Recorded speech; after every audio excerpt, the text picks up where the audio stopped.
Okay, so what type of products is FoxHead Canada distributing now? What type of gear, equipment? Well, we have a very wide range of products. I mean, motocross is our core business. That's, from 1974 to now. That's what's got us to where we are now. So, moto is our focus, and everything stems around motocross.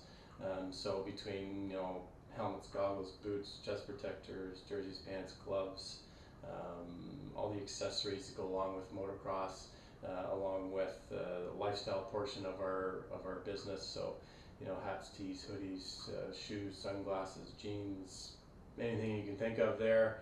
And then also we have a mountain bike division too, which has been growing, and I think bicycle in general has been growing quite big. So those kind of three divisions with the motocross, the mountain bike, and lifestyle, we have a very wide range of product to offer. Can we say that Fox is the leader in the industry?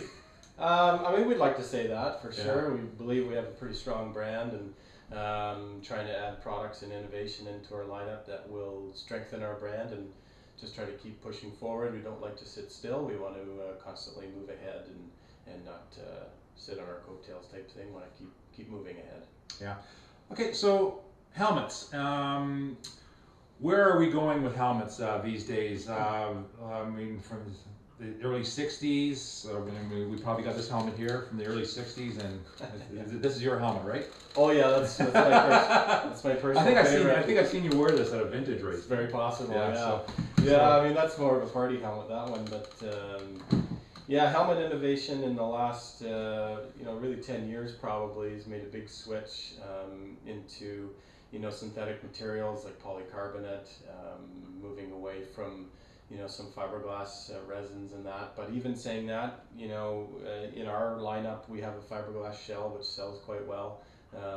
But technology, as anything, is just moving forward, and between polycarbonate, fiberglass, carbon fiber, Kevlar, different interior materials, different styrofoams, which are considered EPS liners, being in the old days it would be single density EPS, where now we have dual density EPS. So to really absorb that impact and keep your head safe is what we're trying to do, is what all helmet manufacturers are trying to do.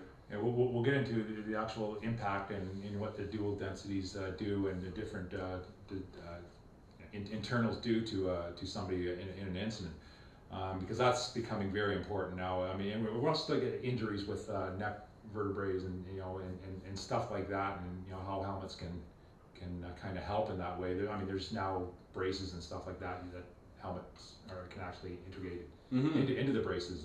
Yeah, I'm sure the Fox probably does that too. Or do you support any particular brand? Or we don't support any specific brand. Try to make our helmets work with all neck braces for sure, and in turn our chest protectors to work with all neck braces too. Yeah.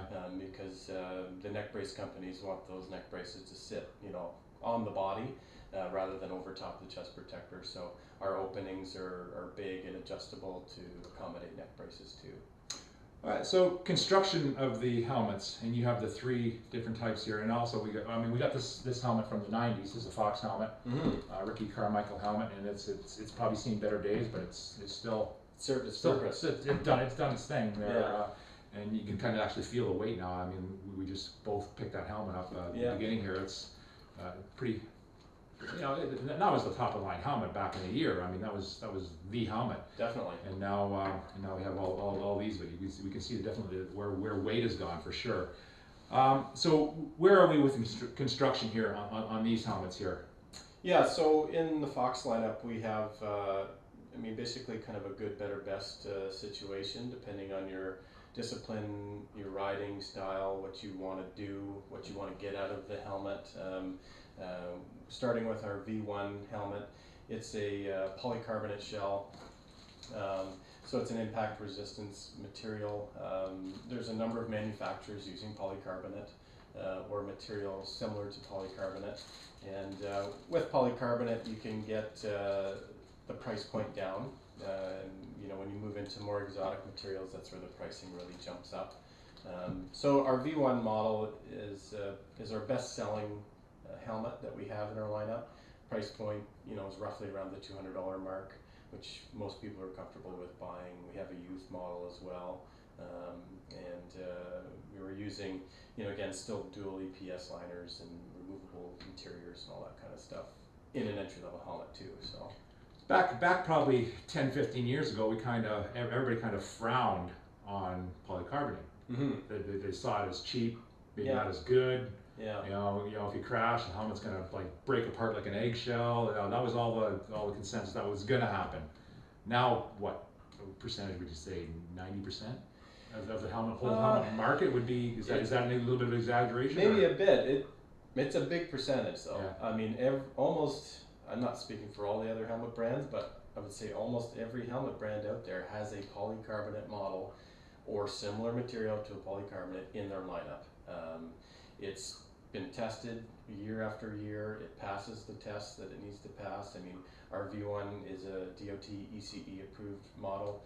There's other models that are just DOT. There's other models similar to our V1. And I mean, a lot of people pick up helmets nowadays, or I've seen it at trade shows and showrooms and they take the jaw and they do this. And that's not telling you whether the helmet's safe or not. I mean, just because there's movement. It's probably not a good idea to do that with a brand new helmet at a trade show either. Like, not particularly. I mean, it's I've just seen it time and time again, and that's how some people perceive the safety of that helmet, and it really doesn't tell the tale at all what that helmet is all about, whether it's a Fox brand or another brand. I mean, polycarbonate does have flexibility to it, and it is okay if that jaw moves in and out. I mean, when you have an impact, there is something to be said about you want a little bit of movement in the shell to absorb that impact. I mean, we're all trying to stay safe out there, whatever we're riding. So the whole myth, or I'll say myth, but chatter of polycarbonate not being safe, I think is really dwindling away. Yeah, for sure. But when they first came out, it was a concern. Yeah. Either you had to have a fiberglass. Carbon fiber wasn't even talked about then, but it was all that you had to have a fiberglass helmet. Fiberglass. And it had to be Snell approved, and there was I mean, we've kind of gotten away from both those really a lot. Mm-hmm. So your top of the line helmet, it is 3 different constructions. Yeah, it's kind of like a blend of between carbon fiber, Kevlar, and some fiberglass, so kind of a tri-blend built into that, and that offers one lightweight. Using the carbon fiber Kevlar. Fiberglass is also quite light, but it offers different strengths in different areas. It still offers some flexibility in the shell if depending on the impact.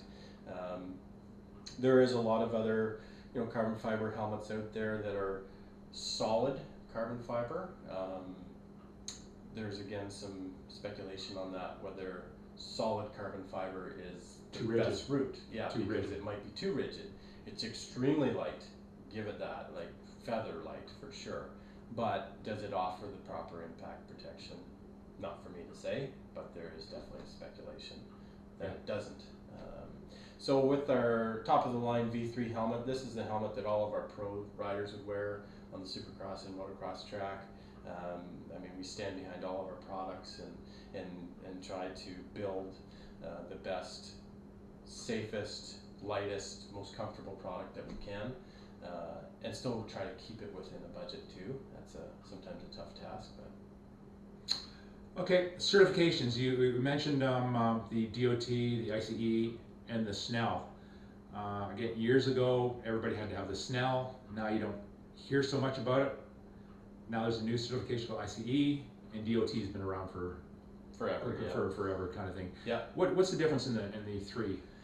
Well, it can be a long list of explanation there, but kind of a Cole's Notes version. I mean, to be a North American approved helmet, it has to be at least DOT approved. So to be a safe, if you want to consider it a safe product, whether it's on the street or on the track or on the trail or whatever, it needs to be DOT approved.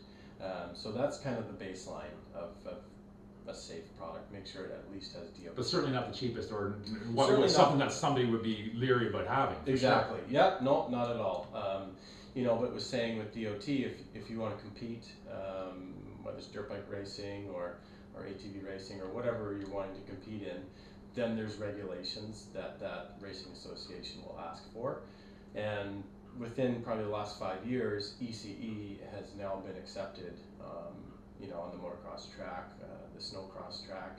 I'm not 100% sure on the street bike track, but I know some street bike helmet manufacturers that are definitely making only ECE helmets now. So ECE is, you know, in better lack of words, somewhat similar to Snell. So Snell is only recognized in North America. It is not, it doesn't really mean anything in Europe and in other areas. So ECE is actually driven from the European market, and it costs less to produce an ECE product. All ECE products are serial numbered, so they know exactly, you know, if for some reason there was a recall, they know where to find where those helmets went and in the areas to pull them back if need be. Similar to Snell, they do the same thing with the serial number. But some differences between ECE and Snell is that Snell does what's called a dual impact test, and that's new within the last few years, the newest Snell regulation. And there's some speculation whether that needs to be tested or not, because if you have an impact, then the helmet should be replaced. And it'd be very, very rare if you had the same impact in the same spot, the same velocity in that same crash. So it would be pretty hard pressed to find that that would do that all the time. Mm-hmm. So yeah, there's a lot of speculation there, Yeah. and thoughts and ideas that go around. And Snell having that dual impact test now, and not to say it's wrong, it's just there's a lot of thoughts and chatter about it. You have to have that shell either using a carbon fiber Kevlar or a higher end material to resist that dual impact test, or if it's a polycarbonate shell, it needs to be very thick to withstand that test. Being thicker adds weight to the helmet and makes it a heavier helmet. So to have a lightweight Snell product, it typically has to be now carbon fiber Kevlar, you know, in general. Yeah, so we're seeing more of the Snell in the automotive racing, very high-end, yeah, street bike street bike products, auto racing kind of thing. It's more and more rare to find a Snell product in the motocross, or, you know, at all in the snowmobile industry. Yeah. So it's harder and harder to find a Snell product for sure. Yeah. Yeah. So definitely people should not be concerned about a DOT or ICE helmet now for sure. No. Okay, internals of a helmet, they've changed so much. You got your 3 different designs. We got an old helmet of yours, snowcross helmet, and it looks like you've had a few impacts yourself here. Well, it's been used, yeah, that's for sure. It is, it's a DOT helmet, right? Yeah, DOT Snell. It's a DOT Yeah, Snell. yeah. So this would have been one of the high-end helmets back in the day. It was definitely, at the time, I mean, I was quite a bit younger and very excited to get this helmet. It was for me a treat to get such a high-end helmet at the time. You know, this is back when I was racing probably the junior class, so quite a while ago. And I actually, this helmet, I mean, I broke the helmet peak on it here, but I never actually had a shell impact with it.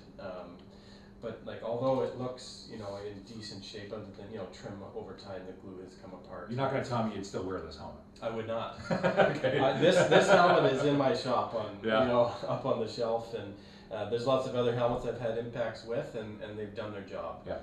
And that's what the helmet's there for. It's there to take the impact and keep everything, you know, in place.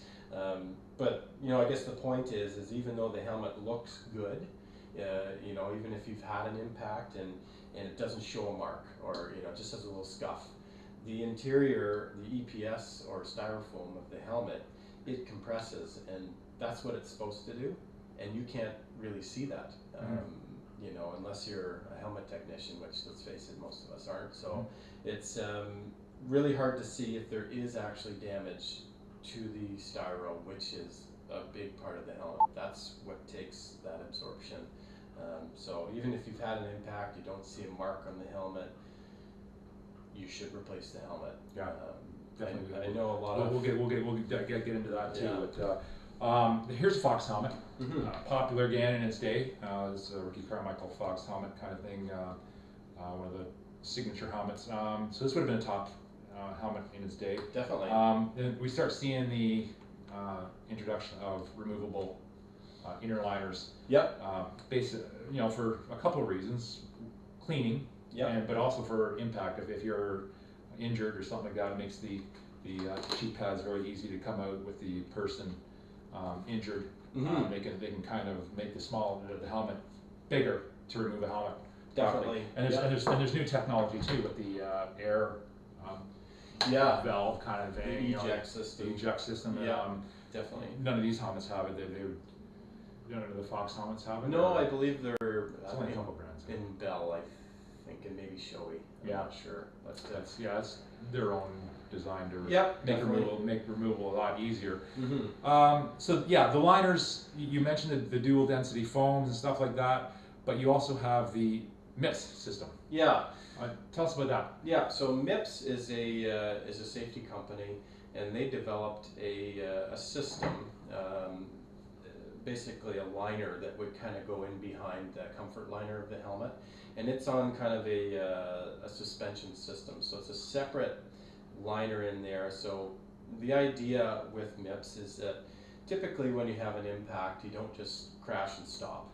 You crash and continue and carry on with the inertia of your crash, and let's face it, hopefully nobody does have any crashes, but if you do, you don't just crash stop usually and just everything completes. So MIPS is reducing the rotational impact is basically what it's doing. So when you have an impact with a MIPS product, the helmet will hit, and then that MIPS liner shifts in the helmet. So it actually absorbs that impact as you're hitting the ground or hitting whichever you're hitting, and will reduce head injury or concussion upwards of 30%.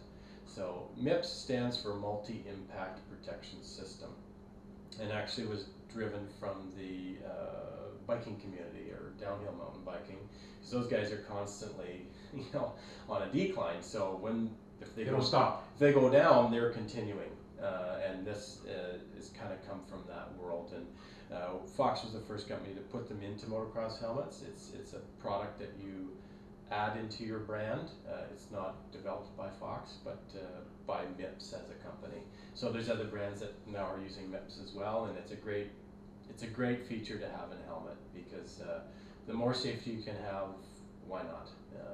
It is typically in a higher end helmet because it does cost extra money, and there's certain things you have to do to the helmet to make it MIPS compatible. But if you can afford it and you believe in helmet safety, definitely try and get one. So price, that helmet retails for what? $550. Okay, years ago we were paying $4, $5 for this helmet, and the technology is 10 times, 20 times, 100 times better. Yeah. So there's really no excuse for price nowadays. No. You're getting what you pay for sure. Definitely. And they say like I say, this old signature helmet, along with all the other signature helmets, there's lots of them. They didn't have MIPS or anything like it. Yes. And it's the same price. So I strongly believe you get what you pay for, and always go for the best. Definitely. Because and that one collision could be the collision that could save your life. So. And there's other things that go into higher end helmets too, like with our helmets, the fit of the headliner, the fit of the cheek pad, the materials that we use on the liners are moisture wicking products, and comfort, feels better. The eye port vision in the helmet is much bigger, so your peripheral is much greater, which also accepts any kind of goggle out there. There's a whole bunch of different things that go into it that, aside from using carbon fiber Kevlar materials for the shell, the MIPS, to make it a higher priced product rather than just using different materials. So. Okay, so if I get a camera here, can you kind of show us the MIPS helmet? So, and like this. The MIPS there. Okay, so can we see the actual thing there? You have to remove a couple pads probably. Yeah. I had a look at it, and it's pretty interesting.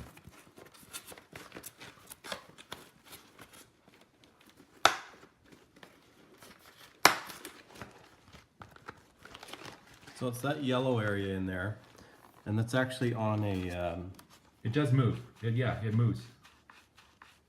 That's pretty interesting. Yeah. Yeah, so it slides on the EPS or the styrofoam here, and as you have that impact, it will shift whichever way your head will shift. Right. That's pretty nice. Mm-hmm. Right. The helmet did its job. I mean, if you've had the impact, the helmet did what it was supposed to do. And if for some reason, you know, you kept that helmet, and there's lots of people that do. Almost everybody. Yeah. Let's admit it. A lot of people, they can have a collision. They may even drop their helmet on the floor, Mm-hmm. and that's still a wrong thing to do. It is, yeah. You know, Because now that spot, wherever it's hit, is compromised. That shell is probably compromised. So, I mean, yes, we spend money in power sports, and you got to buy all the gear and the machine and on and on and on. But I mean, the main thing is we want to keep doing that, and helmet is a big safety product to have, and it's extremely recommended to replace the helmet of an impact. And speaking of that, if you haven't had an impact with your helmet, I mean, rule of thumb is to replace that helmet, you know, every 3 to 5 years. Mm-hmm. And the reason for that is the styro on the inside, or the EPS, will start to break down. It won't have as good of absorption as it would when it was brand new. And that's not a sales pitch, that's fact. That's just, and that doesn't matter if it's a Fox brand or anybody else's brand. They would recommend the same thing. It should be replaced. The conditions, I mean, we know each other through snowmobiling, but I'm sure going through winter, summer, fall, all these different conditions, it's got to do something to the foam. Definitely. Like over those years, it's got to break down, or you know, it affects it. Yeah, it definitely does, and you know, it needs to be paid attention to. You know, I'm sure there's lots of people that go, "Well, I've had this helmet for 20 years. It's my favorite helmet, and why should I replace it? It looks fine." It looks fine, yeah. It looks fine. It looks fine, but it may not do what it should when it comes time. And hopefully it doesn't come time, but it should be replaced. Okay, awesome. All right, so the Fox helmets, I say we know each other through snowmobiling, but Fox manufactures helmet primarily for motocross, but what do you do for the winter time? Do you must have breath guards and and stuff like that? Yeah, we definitely do. I mean, definitely Fox, we're a motocross company, but snowmobiling is changing for the last few years, and people are wanting to do more free riding, more off trail. The mountain scene obviously has gotten very big. Yeah, and Fox is huge in the mountain. Yeah, and we, you know, when you're doing that kind of high exertion riding, and you're sweating and it's warmer and all that kind of stuff, a full face helmet is quite warm, and it doesn't vent near as well as maybe a motocross style helmet. And you do style points. Well, yeah. I mean, you gotta look good, right? So, so we have breath guards for all of our helmets. They're specific between every model, and basically you pop the cheek pads out, put it in, and it's very simple to put in and out. So you can have your helmet for all year round if you're a snowmobiler or a motocrosser or whichever. But I know last year on the trails, I mean, I just saw more and more people wearing a motocross style helmet. For sure. And you know, all snowcross riders, you know, forever ago have always been wearing a motocross style helmet, and so I think it's kind of stemmed from the snowcross world, and now is, you know, slowly transitioned into the mountain riding and then the free riding, and now even just trail riders are wearing them. Because the visual is a little bit bigger, you know, on motocross helmets. You can see a little bit better. Mm-hmm. The downfall is when it's -40 and you're in Cochrane, they can be a little bit colder. Yeah, so you got to upgrade your windshield. Yeah, upgrade your windshield or get a good windproof balaclava. Yeah, we've all been there too. Yeah, got our wind burn. So do you have breath guards for all three models? We do. Yeah, one specifically for the V1, again for V2, and then another one for V3. All because the jaws are a little bit differently shaped.